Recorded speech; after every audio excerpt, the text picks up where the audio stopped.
Long ago, in an era forgotten by time itself, existed a single entity called the Erdmage, a being so powerful that he could control not only all the elements of nature and even those that were unnatural, but he also held command over life and death itself.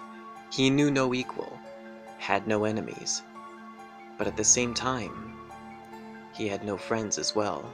In his endless solitude and loneliness, the Erdmage used his endless power to create himself 3 sons from his very being. Young infants they were, they held great power and mastery over their own unique element. Venomous, the eldest son, possessed the power of poison, being grounded with nature and able to harness it to attack any enemies of the land, in order to defend the land he was given dominion of. Being in tune with nature gave the brother great wisdom, and like his father, he sought to learn not only how to stop those who meant harm, but also, should he be unable to stop them, how he could better preserve the life and safety of those victims who meant no harm at all. Infernus, the next son, had a passionate and reactionary personality to match the ever-burning fire he held power over. While hot-headed and headstrong, his fire burned with a righteous fury, directed only at those who deserved it. He believed in prioritizing strength over his enemies, because being right meant little if one lacked the power to do anything about it. As such, he made sure he had the might to back up what he stood for. Tonnetris, the youngest son, was given command over lightning to match his often rash and impulsive nature. While this often led to some hasty and poorly judged decisions, his speed and quick thinking was unrivaled, allowing him to correct his own mistakes before others could even make their first choice. This gave the brother a unique ability to learn by trial and error much faster than anyone else could ever hope to. The brothers lived in harmony together in their adolescence, under the watch of their father. One day, however, the father disappeared. Having watched his sons grow enough, he wished for them to spread out and develop on their own, to find their own path in life, and allow their experiences to teach them the things that he could not. Having an affinity for lightning, Tonnetris believed in overwhelming his opponents with sheer speed rather than power and defense. He was invincible if he couldn't be touched, but the victims he sought to protect were not, so he sought to find a way to also slow his enemies down.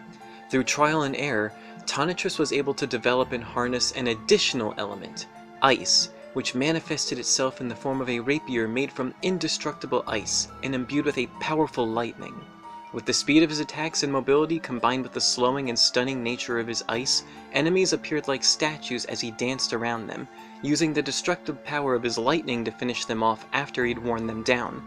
While death could come easily to him, it would have to catch him first, a feat that none have been able to accomplish to this day.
is no more, and it'll be a long time before the witches recover from this blow. Well done.